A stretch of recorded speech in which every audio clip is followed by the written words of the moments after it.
نام مادر من مهتاب است. 18-19 سال پیش وقتی که برای اولین بار یک نوشته ای از من در یک رسانه منتشر شد، با هیجان به خونه رفتم و تو آغوش مادرم خودم رو قرار دادم و به مادرم گفتم که مطلبم منتشر شده، ما دیگه روزنامه نگارم. گفت نه، تو زمانی روزنامه نگاری که با مارتیک مصاحبه بکنیم. در این 18-19 سال با خیلی ها برای شما مصاحبه کردم، با بزرگان هنر و موسیقی ایران گفتگوهای متعددی داشتم، اما باز مادرم گفت نه، هر وقت که با مارتیک مصاحبه کردی برای من روزنامه نگاری. در این 18-19 سال ما بران ننم یه آدم الاف بودم، نه روزنامه نگار. امروز یعنی اینکه بهتر بگم از امروز به بعد میتونم بگم که بران ننم دیگه آدم علافی نیستم، روزنامه نگارم. چرا؟ چون که با مارتیک دارم مصاحبه میکنم. این مصاحبه قرار بود چند سال پیش انجام بشه که صورت نگرفت تا امروز. شاید قرار بر این بوده که 18-19 سال بگذره بعد ما بران ننم روزنامه نگار باشم. خانم ها و آقایان، مهمان این قسمت از برنامه وضعیت قرمز مارتیک است. روزی نه چندان دور خواهم گفت اینجا آبادان است.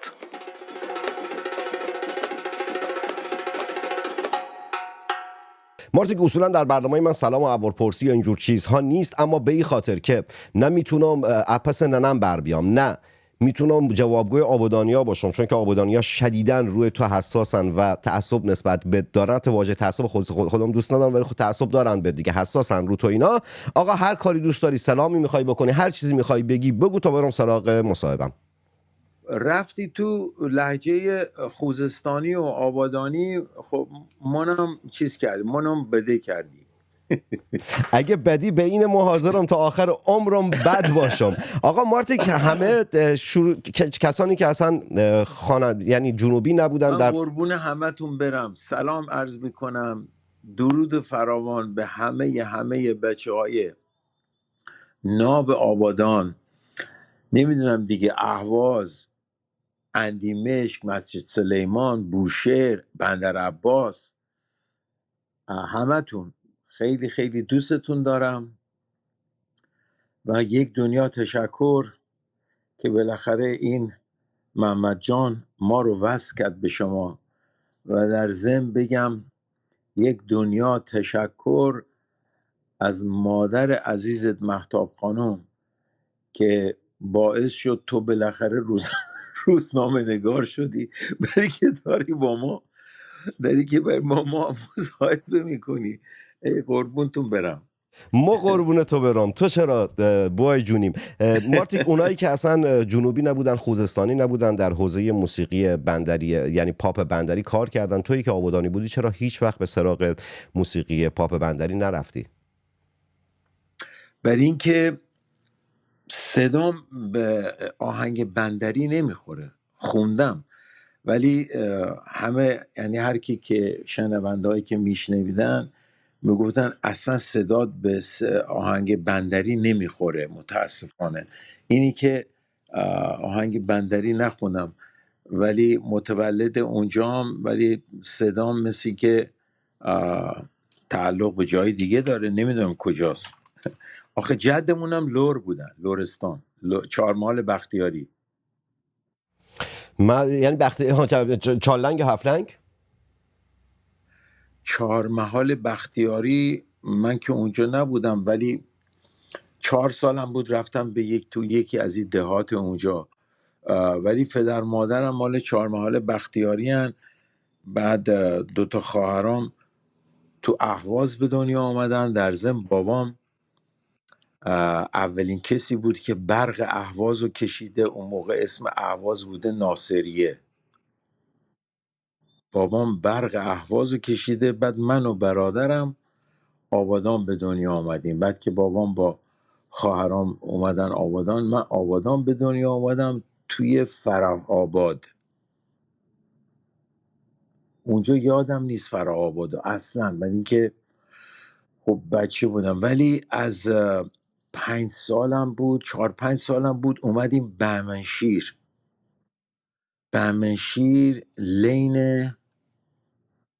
لین 3. روبروی مدرسه رازی بود، یه ذره به چپ رازی.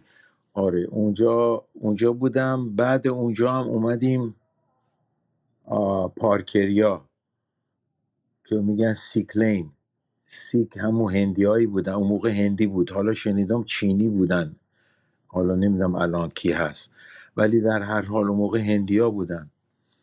سیکلین اونجا بزرگ شدم تا 14-15 سالگی دیگه. از سیکلین همون پارکریا پدرم بازنشست شد شرکت نفت، اومدم تهران، بعد شدم تهرونی.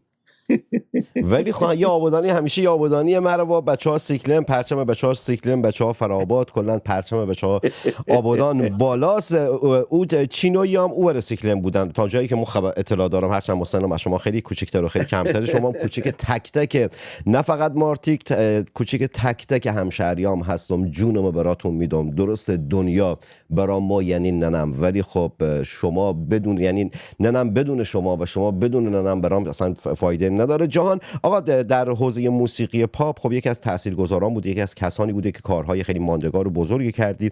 در دهه 60 و 70 که اوج خفقان بود، هرچند که خفقان همچنان در جمهوری اسلامی هست، آهنگ‌های شاد شما فقط داخل اون نمیدونم ویدیوهای رنگارنگ و اینجور چیزها وارد ایران میشد و به این خاطر که کسانی که اون فیلم ها رو وارد میکردن اون نمیدونم ریسک دستگیری و بازداشت و اینجور چیزها رو کمتر کنن و مردم تشنه شادی در جامعه بودند، فقط آهنگ‌های شاد رو می آوردن و مردم کمتر آهنگ‌های واقعی که حالا شما میخوندید مثل نمیدونم حریر و فلان و بیسار و اینها رو گوش کردن. فکر میکنی آیا این سبب شد که عمر موسیقیایی خوانندگان پاپ کمتر بشه، یا اینکه نه همون آهنگ‌های شادی که از شما باقی موند سبب یعنی تداوم کارهای هنریتون میتونه، یعنی شما رو ثبت کرده؟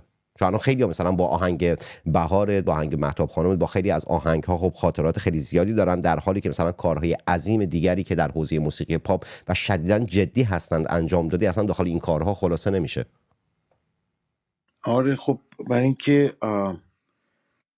اینکه ما هم وقتی که اومدیم اینجا، اومدیم امریکا هم همین مردم همین حالت رو داشتن، یعنی میخواستن بیشتری کسایی که توی جامعه، اونایی که چیز بودن، تاثیرگذار بودن و اینا، این آهنگای شاد میخواستن و ما خب رفتیم دنبال اون. برای اینکه من متاسفانه از لحاظ حرفه‌ای کار دیگه ای نداشتم، واسه همینم رفتیم آهنگای شاد و ساختیم و پرداختیم ولی خب آهنگای شادی به سبک خودم در اومد. اینا اومد بیرون و خوشبختانه مردم دوست داشتن و ما تونستیم از لحاظ حرفه‌ای کارمون ادامه بدیم. برای اینکه اگه یه کار دیگه ای داشتم، یعنی میتونستم مثلا، آدمایی هستن که شغل دیگه ای دارن، شغلشون موسیقی و ساز زدن و اینا، این شغلا رو وقتی که دارن بعد میتونن به کارهای مثلا جدیتری بپردازن. ولی خب تو ایران هم بچه ها بعد از انقلابم دیدم که بچه های هستن که کارهای سنتی بسیار جدی انجام میدن و بالاخره تونستن از لحاظ شغل و مال و منال بالاخره خودشون رو نگه دارن و به جایی برسن و اینا. ولی در هر حال اون موقعی که این تغییر تحولات ایجاد شد در ایران، ما مجبور شدیم اومدیم امریکا. برای اینکه من اصلا قصد نداشتم ایران رو ترک کنم، مجبور شدم برای که نمیتونستم کار کنم اون اوایل و هیچ کسی رو هم نداشتم که بخواد از من حمایت کنه. من بودم، خانومم بود و دخترم، بچم بود. ما اومدیم امریکا و اینجا شروع کردم به کار کردن، ولی اینجا هم دیدیم که همه آهنگای شاد میخوان. در نتیجه ما رفتیم تو آهنگای شاد. این شادی فکر می‌کنی به خاطر اون خفقانی بوده که بعد از انقلاب 57 در جامعه جاری شده بود، یا اینکه اصلا سلیقه موسیقی یعنی سلیقه پاپ مخاطب به سمت ملودی‌های شاد و این هاست؟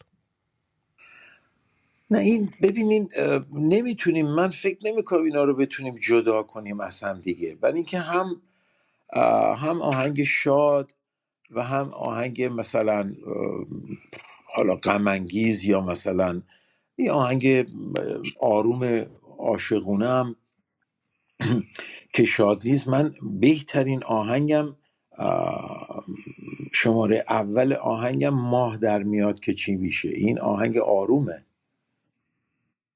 درسته؟ ولی خب شدیداً عاشقانه است اون کار. خب دیگه، حالا مثلا بعد شماره دو پرنده است، شاد پرنده، ولی یه شادیه که توش احساس داره، تو خوندنش پر از احساسه، تو تنظیم منوچه چشمازر پر از احساسه، تو گیتارایی که زدم پر از احساسه. یعنی اینجوری در اومد، میدونی، برای اینکه ما باز از صمیم قلبمون این کارا رو انجام دادیم و این کارا موندگار شد. ولی کارهای مثلا شعرهای سیاسی و اینا، من تو ژانر کاری من نیست. خیلی هم خوب میفهمم سیاست و خیلی هم خوب میدونم چی از چیه، ولی تو کار هنری من، تو کار صحنه من، این برای من کار نمیکنه. یعنی من نمیتونم برم تو اون جلد اون برنامه. خب خواننده‌های دیگه هستن که این کارم کردن و موفقم شدن، ولی من نمیتونستم، برای اینکه تو ژانر کار من نیست. کار هنری که من رو صحنه میبرم عاشقانه بخونم، آهنگ شاد بخونم، آهنگام شعراش امید داشته باشه برای مردم. وقتی که میخونم مردم به زندگی امیدوار بشن، به عشقشون امیدوار بشن، به ننهشون امیدوار بشن. آی قربونت برم محمد جان. قربون تو برم. آره اومدم تیکه اینجوری. آبادانی بندازم بگم از الان به بعد ننم گویا وسط جلو خودم گرفتم. مارتیک، داخل چند دهه‌ای که داری فعالیت هنری میکنی و تأثیراتی رو که در موسیقی پاپ ایرانی گذاشتی، خب خیلی ها با کارهات عاشقی کردن. تصور میکنی اونقدر که مخاطب با کارهات عاشقی کرده، خودت هم عاشقی کردی یا نه؟ آره ما هم عاشقی کردیم، عاشق زندگیم، عاشق خانوادم هم، عاشق دوستامم، همه اینایی که با من از نزدیک میشنن و پا میشن اخلاق منو میدونن.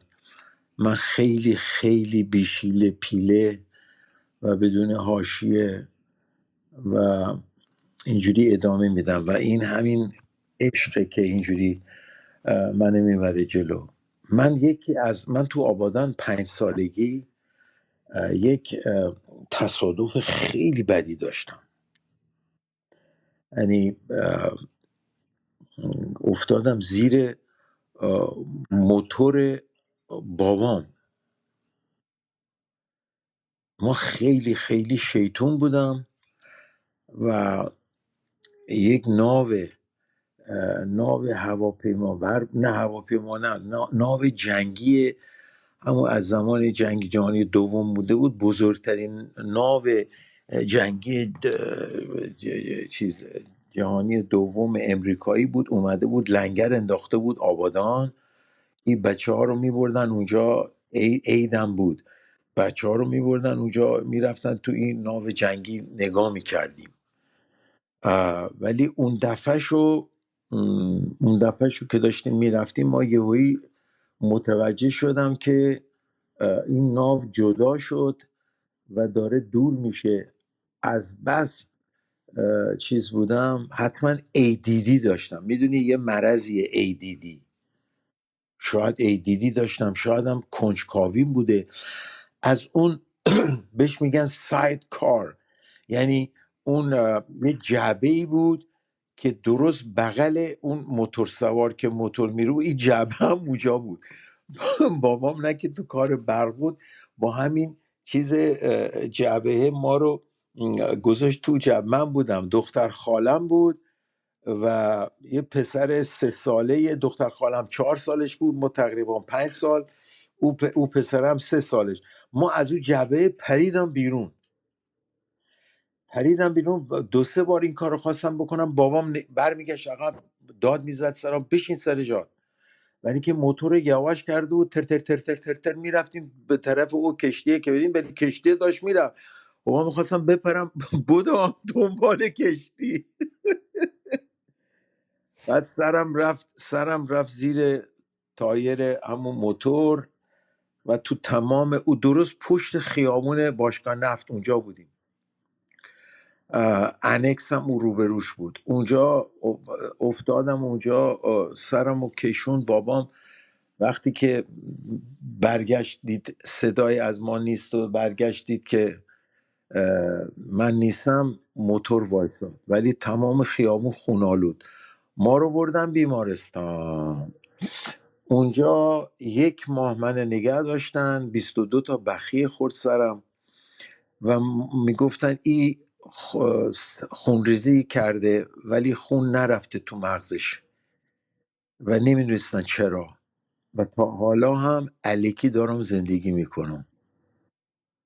البته الکی هم که زندگی نکردید، این همه کارهای بزرگ و ماندگار خلق کردی، این همه آدم رو عاشق خودت کردی، این همه در عشق دیگران سهم داشتی. یکی از کسانی هستی که میتونی این ادعا رو بکنی که در عشق بخشی از ملت ایران در چند دهه من گذشته. خدا شاهده اصلا تصمیم نداشتم این اذیت کنم مردم. خدا آقا اگه عشق از تو لحظات عاشقانه خود من با تعدادی، یعنی با هر معشوقایی که داشتم، تو لحظات خیلی زیادی از عاشقانه های من حضور داشتی. به هر حال کسی هستی که در لحظه به لحظه زندگی عاشقانه‌ای که افراد داشتن به واسطه کارهای عاشقانه‌ای که خوندی حضور داشتی. آقا در مورد آبادان که صحبت کردی، چقدر فکر می‌کنی حضور انگلیسی‌ها؟ چون یه بار که داشتیم صحبت می‌کردیم گفتی که وقتی که من 15-16 سالگی از آبادان رفتیم تهران، تازه ما فهمیدم ایران چی و ایرانی شدم. یعنی تا اون زمان بیشتر با فرهنگ انگلیس و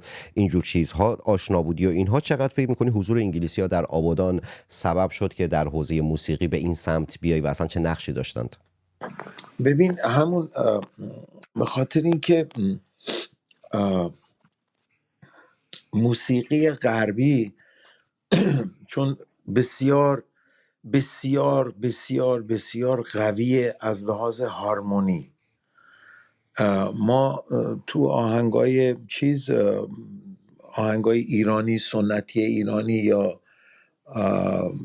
آهنگایی که به خود ایران و ایرانی تعلق داره، هارمونی به اون صورت، یعنی تازگی ها بچه های کارایی میکنن، ولی اصولا هارمونی کلاسیک غربی ها هیچ وقت نبوده تو موسیقی ما. من با اون موسیقی اول آشنا شدم، یعنی به خاطر اینکه شرکت نفت و انگلیسی ها و باشگاه هایی که میرفتیم، سینمایی که میرفتیم، اما آهنگای انگلیسی گوش میکردیم و من به خاطر از لحاظ اجدادی پدرم، خواهرام بسیار زیبا میخوندن و پدر بزرگم هم حتی توی 4 محل بختیاری بابام میگفت اونم بسیار خواننده خوبی بوده ولی فقط به زبان ترکی میخونده. جالب. گفتم چرا ترکی؟ برای اینکه عثمانی ها اونجا چیز داشتن، هنر مثلا ساز آواز و اینای ترکیه، و اون موقع زمان عثمانی ها اینا اونجوری یاد گرفتن. پدر بزرگ من به ترکی میخونده، بابا من میگفت خیلی خوب. پدر من به لوری میخوند، لوری میتونست بخونه، برای اینکه او تو لرستان 4 محل بختیاری بزرگتر لوری هم حرف میزد، بلد بود.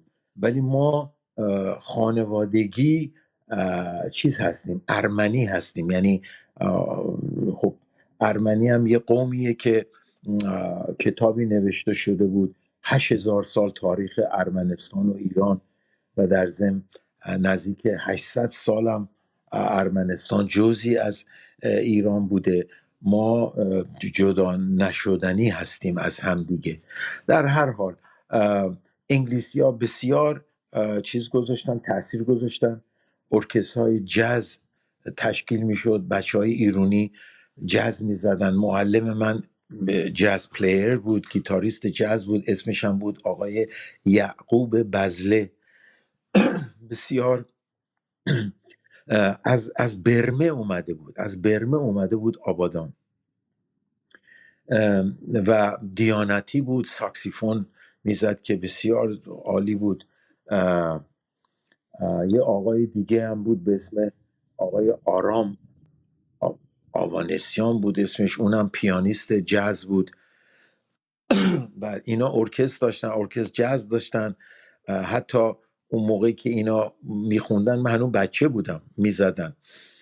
اینه که این تاثیر گذاشت، موسیقی غربی تاثیر گذاشت روی اون موقع، روی من، به خاطر اینکه گوشم بسیار قوی بود از لحاظ موسیقی و درس گیتارم یاد میگرفتم. این هارمونی های آهنگای غربی رو که میشنیدم، مثلا مخصوصا چیز خیلی به ما خیلی سواد داد، آهنگای بیتل ها، هارمونی هایی که آهنگای بیتل ها تو آهنگاشون استفاده میکردن به من خیلی خیلی کمک کرد و من استفاده میکنم از این هارمونی ها، ولی نه به شدت فلان، ولی که ما بالاخره باید در نظر داشته باشیم که خب مردم ایرانم خب البته نسل‌های جدید حتما آشنایی دارن، ولی اون موقع ها برای اون موقعی که ما کار میکردیم مثلا تنظیم کننده میگفت نه این هارمونی سخته، اینو نذار،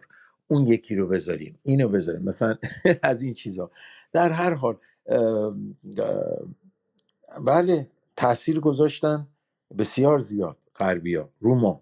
قبل از اینکه ما قربون تو برم، قبل از اینکه سوال بعدی رو ازت بپرسم، بچه‌ای که داخل ایران هستید آقا لایک کنید، کامنت بذارید، در سوشال مدیا خودتون به اشتراک بگذارید. اونهایی هم که بیرون از ایران هستن پایین سوپر چت و تانکس رو میتونن بزنن و از مجله تصویری سینما رکس میتونن حمایت مالی کنن. کسانی که از طریق پیپال بخوان کمک بکنن میتونن در اینستاگرام یا توییتر دایرکت بدن تا مشخصات پیپال رو بهشون بدم.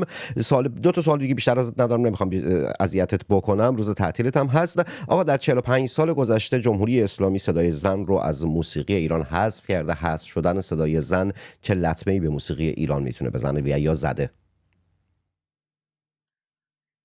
100%.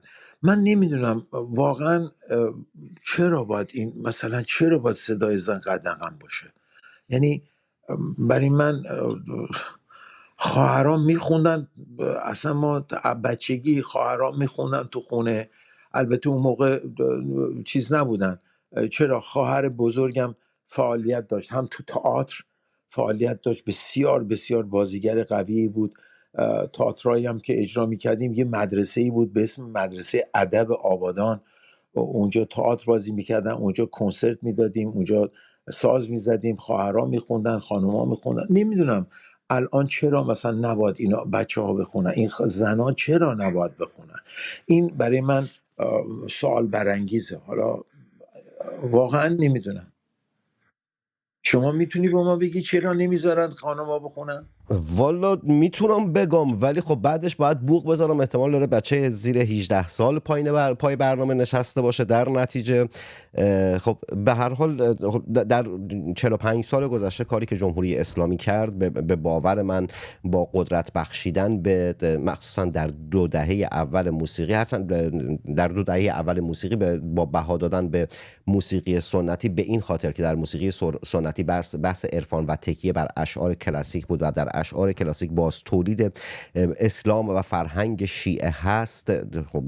بخش عظیمی از شاعران کلاسیک ایران شاعران کسانی بودن که حافظ قرآن بودن، نمیدونم مفسر قرآن بودن، مورج و تبلیغ کننده اسلام و این چیزها بودن. در 2 دهه اول خب به این مسائل پرداخت جمهوری اسلامی. اینو دارم در راستای سال بعدیم ازت میپرسم در مورد اون که چرا زنان نمیدونن. واقعا نه، من هیچ مشکلی با صدای زن ندارم، صدای خوانندگان میکنه. زن زیادی هم هستند که صداشون رو خیلی دوست دارن، ولی خب تصور میکنی که جمهوری اسلامی تونسته سلیقه موسیقیای مخاطب رو عوض بکنه؟ چون الان وقتی که ما رو در رو میشیم با برخی از موسیقی هایی که با مجوز وزارت فرهنگ و ارشاد جمهوری اسلامی داره تولید میشه، یا حتی اونهایی که به نوعی زیرزمینی دارن میدن بیرون، ولی باز میبینیم که به نوعی مدایی دارن میکنن و اصلا به سمت موسیقی مدایی سلیقه مخاطب رو هدایت کردند. هم. بسیار خوب.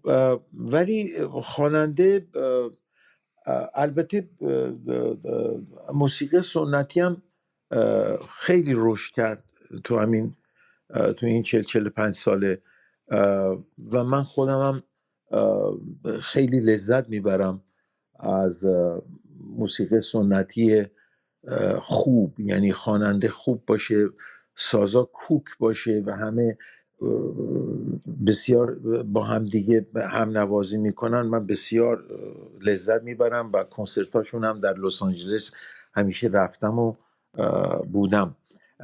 ولی پریسا میخوند یه موقع، خانم پریسا میخوند در ایران. بله پریسا، درسته؟ بله پریسا که در ایران، نه در ایران چند تا دو تا کنسرت گذاشتن که فقط مخصوص خود زنان بود، یعنی در سالونی که گذاشتن فقط زنان بودن، نوازندگان زن بودن و حالا یادم نیست که خود پریسا بود یا خواننده دیگر بود. یکی دو تا خواننده قدیمی که موسیقی سنتی کار می‌کردند، نمیدونم سیما بینا بود یا پریسا بود، درست حافظه ذهنی ندارم، ولی خب این کار یعنی فقط واسه زنان رو دو بار گذاشتند که بعدش هم مثلا دیگه همچین قضیه نبود، جمع شد و اینجور چیزها. چقدر تصور میکنی سلیقه موسیقی مخاطب رو جمهوری اسلامی تونسته تغییر بده؟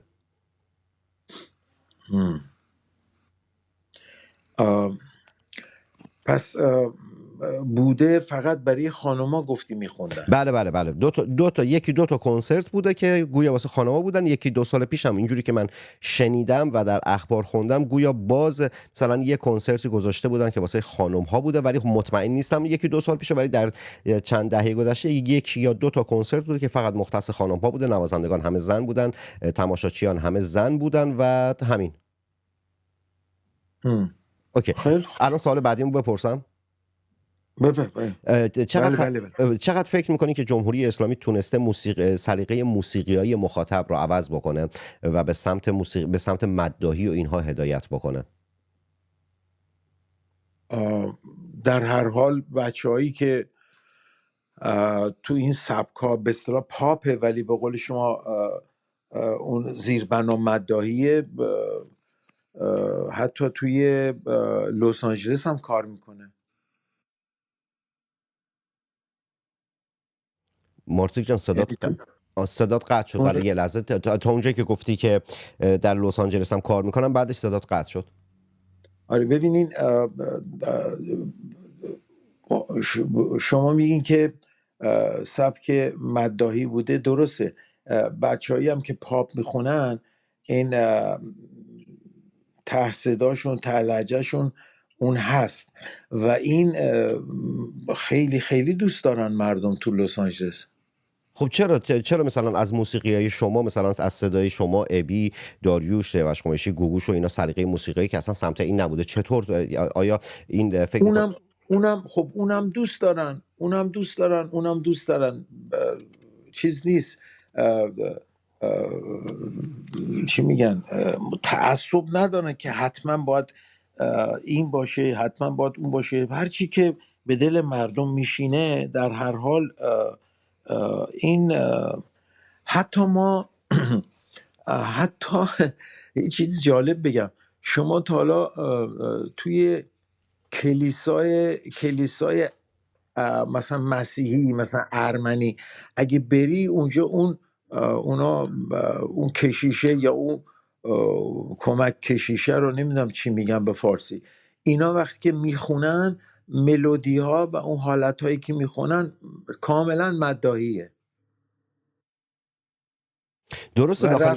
داخل کلیسا، بله، رفتن داخلی که در تایید صحبت در کلیسا و اینها وقتی که میخونن، اولا که ساز هست، پیانو هست و سازهای دیگه هست. دوم فقط در راستای مذهب، در راستای ایدئولوژی ها و اهداف سیاسی حکومت این کارو نمیکنن. یه تفاوتی که داره. صحبت پایانی چیزی داری مارتیک؟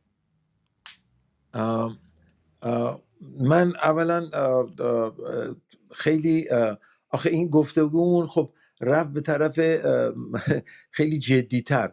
ولی در هر حال من اگر میخوای میتونیم ادامه بدیم اگر تمایل داشته باشی. نه مسئله نیست، میتونیم. من بهتون قول میدم محمد جان، این اسکایپ همو را بندازم و فوکل کراوات همو میبندم و قشنگ میام جلو دوربین، سکایپ با سکایپ هم میتونیم با مردم چیز کنیم، مصاحبه کنیم، منو ببینن. و اولا یک دنیا تشکر که این مردم همین با عشق و علاقه ای که به من نوعی و به همکاران داشتن باعث شدن ما بتونیم این کاری که باهاش عشق می‌ورزیم و دوست داریم بتونیم ادامه بدیم. یک دنیا تشکر از تک تکتون، از عزیزانم در سراسر ایران. من اگه یه شانسی پیدا کنم که بتونم بیام ایران، اول همه میرم آبادان. با بچه آبادانی ها میخوام برم کناردوزی، با بچه آبادانی ها بریم چه میدونم بازار کویتی ها، نمیدونم حالا هست یا نیست. آره بازار کویتی ها هستش. بعد کناردوزیه چه مزه‌ای میداد. ما یه معلم ریاضی داشتیم آقای چگنی نامی بود، بعد تو باغشون تو کواترا یه درخت کنار هم داشتن. بعد ما نمره کم میگرفتیم، تجدید میشدیم، بعد میرفتیم سراغ درخت. بعد بچه‌ها میگفتن خب بریم سراغ درخت دیگه، میگفتم نه این نمره کم داده، بریم سراغ درخت کنار چگنی. میفرمودید؟ بله. ببین سراسر ایران این بچه ها، این ایرونی ها، به خدا همشون، تمام شهرها، تمام اقوام، تمام ادیان، این یه مملکتیه که من پر از عشق میبینمش و دیدم و همیشه هم عشق گرفتم ازش. یک دنیا تشکر از ایران و ایرانی. روی همه تون میبوسم محمد جان، شما رو میبوسم، سر مادرتم میبوسم که همچین پسری رو زاده که اومدی با ما مصاحبه کردی و کار ننتو، خواست ننتو انجام دادی. قربون همتون برم. به قول انگلیزی ها I love you all. ما قربون تو ننم و کل ملت ایران برام. آقا لایک کنید، کامنت بذارید، در سوشال مدیا خودتون به اشتراک بگذارید. بچه‌ای که به خارج از ایران هستن پایین سوپر چت و تانکس رو میتونن بزنن. این فکر میکنم دومین کار دلی است که در کل زندگیم انجام دادم. یک کار که بعد از فاجعه حکومتی متروپول بود که نتونستم در برنامه خودم رو کنترل کنم و در طول برنامه گریه کردم و اشک ریختم. چرا؟ چون که همشهری‌هام مرده بودن، پارهای تنم مرده بودن و این برنامه مثل همیشه نخواستم این گونه باشم، نتونستم که سخت باشم، تند باشم و اون محمد تنگستانی که شما میشناختید و میشناسید و تو برنامه همیشه دیدید نبودم، به خاطر دو دلیل مهم: اول ننم، دوم همشهریام و سوم اینکه خودم ارادت خاصی نسبت به مارتیک دارم.